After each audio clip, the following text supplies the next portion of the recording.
पट्टे की जमीन में हो रहे अवैध खनन की शिकायत पर पहुंचे खनिज अधिकारी। आपको बता दें, पूरा मामला नवीन जिले मऊगंज क्षेत्र का है, जहां अवैध खनन करने वालों ने निजी भूमि को भी नहीं बख्शा। वहां रात दिन अवैध खनन पर उतारू हो गए। आपको बता दें, जिनकी भूमि पर अवैध खनन हो रहा था, उन्होंने बताया कि मेरी भूमि में लाला तिवारी तने राम बहादुर डडनी हाल निवासी ग्राम निबिड़ा द्वारा अपनी जेसीबी मशीन लगाकर भूमि की खुदाई की जा रही थी। इसी के संबंध में कार्रवाई किए जाने हेतु कलेक्टर और खनिज अधिकारी के पास लिखित शिकायत लेकर आए हुए थे।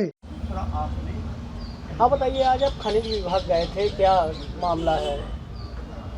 जी, असल में मेरा नाम कमलेश मिश्रा है। मैं मऊगंज का निवासी हूँ। मेरी एक ज़मीन है कुसड़ी मुतालिकगंज में, करीब वो 1.5 एकड़ ज़मीन है। आज कई दिन से जो है खनिज माफिया जो है सारी मिट्टी जो उसकी खन लिए हैं।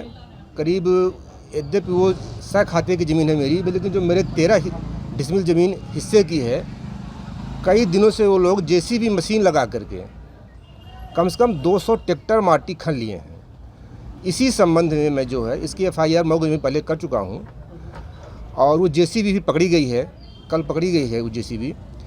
तो यहाँ मैं जिला जो खनिज अधिकारी मैडम हैं दीपमाला जी, इसी संदर्भ में मैंने उनको जो है शिकायत पत्र दिया है ताकि वो कठोर कार्रवाई करें। ये किनके द्वारा खोदी गई थी?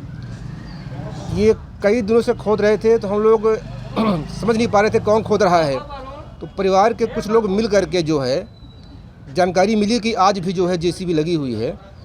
तो कम से कम 10-12 लोग गए हैं। तो वहाँ पे लाला तिवारी की जेसीबी लगी थी। लाला तिवारी ये ढड़नी का निवासी है और जानकारी मिली है कि यही काम करता है, दूसरों की ज़मीनें की मिट्टी निकाल के वो पैसे से बेचता है। तो ड्राइवर तो उसका भाग गया था, लेकिन पुलिस ने जो है चाबी ले ली थी, गाड़ी पकड़ी गई थी और 3 ट्रैक्टर भी मिले थे, जिसमें एक वहीं पुरानी मऊ जो पास में ही है वहीं के विपिन मिश्रा का है, बिना नंबर का ट्रैक्टर थे। तीनों ट्रैक्टर बिना नंबर के थे और जैसे ही देखे कि हम लोग पहुँच रहे हैं तो वो सभी जो है ट्रैक्टर वाले भाग गए। तो 3 ट्रैक्टर मिले और यद्यप पुलिस के आने के पहले ट्रैक्टर वाले भी वहाँ से चले गए थे, सिर्फ पुलिस को जेसीबी ही पकड़ में आई है।